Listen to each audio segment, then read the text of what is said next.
میں نے 2 دن جاتا رہا ہوں, کسی ایک بندے نے نہیں بات سنی. جس کو بھی کہنا وہ کہتا انہوں پیچھے کرا, وہ کہتا انہوں پیچھے کرا, وہ کہتا ہوں پتہ لگ گیا. تم صرف لائن میں ان کو لے آؤ نا, تو تم جو کہو گے نا میں کرنے کے لیے تیار ہوں. اور واقعی یقین کریں وہ سارے جو گالیاں نکالتے تھے نا, وہ کسی ایک نے بھی لائن پہ نہیں آ سکا. وہ ایک بائل نکالتا تھا, وہ اسے 2 فٹ اور آگے نکالتا تھا. اس طرح کرتے کرتے ایک دوسرے کا حق ہر روز مارتے تھے اور گالیاں ان کو نکالتے تھے. پھر میں نے کہا یار واقعی یار یہ میرا نام فرقان ہے, اور جس طرح ابھی بات ہو رہی تھی کہ دلوں میں دراڑیں آ جاتی ہیں باتوں کی وجہ سے, تو ابھی ایک سجیشن یہ بھی تھی کہ ایک باسکٹ ہو جائے تو وہ باتیں اس باسکٹ میں ڈالی جائیں, تو اپنے دل کو جو ہے نا میلا نہ ہونے دیا جائے.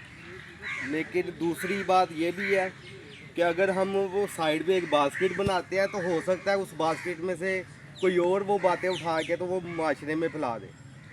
تو وہ جو نیگیٹو باتیں ہیں اس کو آپ اپنے اندر ہی برداشت کریں اور سیو کریں, اور اللہ سے دعا کریں کہ اس میموری کو ڈیلیٹ کر دیں. بس یہ اس کا جی ٹاپک مجھے ابھی تک کلیئر نہیں ہے. انصر سر نے پوچھا تھا کہ دلوں میں دراڑیں آتی ہیں, اس کا حل کیا ہونا چاہیے کہ لوگوں کے متعلق دلوں میں دراڑیں آتی ہیں پھر تنگ کر دیتا تو ہم نے سب کے آئیڈیا لیے تاکہ ان کو اتنا ڈیٹا مل جائے گا کہ اس میں سے کوئی چیز ایک ٹک کر کے ان کو میچ کر جائے گی یار یہ کلیئر ہو گیا. یعنی 20-25 لوگ جواب دیں گے, کوئی نہ کوئی اپنا اپنا تجربہ بتائے گا زندگی کا, ان کا مسئلہ جو سوچ میں سوال آیا وہ الگ ہے. جی دیکھیے اس میں میں اپنی ایک مثال دیتا ہوں کہ میری یہ عادت ہے کہ میری کسی سے بھی اب تک لڑائی نہیں ہے. میں یہ نہیں کہہ سکتا یا فلاں کے ساتھ میری ختم ہو گئی ہے, میں کبھی بھی ختم نہیں کرتا. لیکن یہ ہوتا ہے کہ اگر کوئی ایسی کوئی غلط بات ہوتی ہے اس کو میں اپنے تک رکھتا ہوں, کسی اور کو نہیں بتاتا میں. لیکن یہ ہے نا کہ اللہ سے یہ دعا کرتا ہوں کہ اللہ تعالیٰ کہ اس حوالے سے جو بھی ایک اچھا فیصلہ ہے نا وہ مجھے میرے ذہن میں ڈال دے, اور الحمدللہ ڈال دیتے ہیں. یعنی کہ میری ایک عادت یہ بھی ہے کہ دوسروں کی غلطیاں دیکھ کر اپنی اصلاح کرتے جائیں آپ. سب سے آسان طریقہ ہے, کسی کی کوئی اچھی عادت ہے اس کو اپنا لیں, اگر کسی کی کوئی بری عادت آپ نے دیکھی ہے تو اس کو کہیں کہ یار یہ کم از کم میں اس چیز سے نہیں گزروں گا, تو زندگی بڑی آسان ہوتی ہے. رات کو جب میں سوتا ہوں تو میں یہ سوچتا ہوں کہ یار میرا کسی سے کوئی لڑائی نہیں ہے الحمدللہ, اور سکون سے سوتا ہوں. ودن 5 منٹس میں بیڈ پہ جاتا ہوں, مجھے نیند آ جاتی ہے.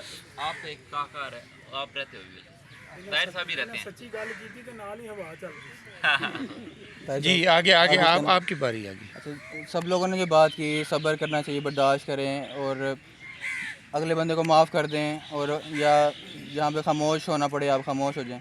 ان سب چیزوں کو میں سیکنڈ کرتا ہوں. یہ چیزیں ہیں ان کی وجہ سے جو ہے آپس میں یعنی کہ معاملات بہتر ہوتے ہیں. اس میں مزید میں ایک چیز ایڈ کروں گا کہ بعض اوقات خاموش رہنے کی وجہ سے غلط فہمیاں پیدا ہو جاتی ہیں, مزید دراڑیں بڑھ جاتی ہیں. تو کمیونیکیشن بھی جو ہے وہ اس چیز کا سولوشن ہو سکتا ہے. تو اپنے کمیونیکیشن کو کرنا چاہیے, غلط فہمیاں ختم کرنے کی کوشش کرنی چاہیے, تو اس سے بھی جو ہے یہ چیز ختم ہو سکتی ہے. بیٹھ کے ڈسکس کر لینا کہ یہ اوپنلی ہو. جی طاہر صاحب.